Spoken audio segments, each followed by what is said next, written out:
Hello and welcome to the channel. In response to a recent video, How I Clean My Brite Tank, Michael Brews Beer wrote,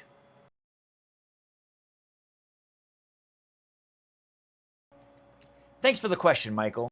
In today's episode, we're going to discuss my process for using the Brite Tank to carbonate beer. Remember, this isn't the way, might not even be the best way. It is, however, my way.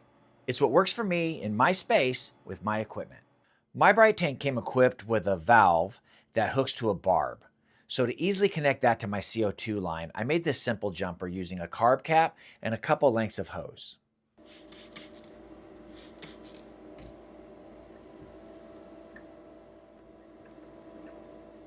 Now remember, never open this valve without CO2 coming in at pressure. Otherwise, you're going to have beer that will fill into this, and that's just not good. Next, we'll connect the gas.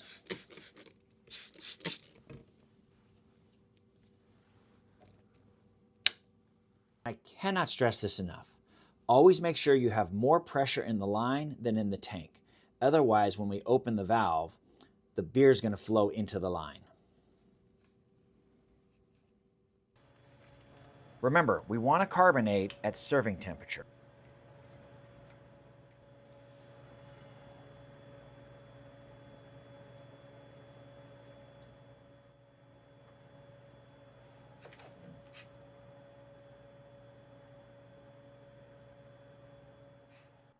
If you've made it this far into the video, thank you.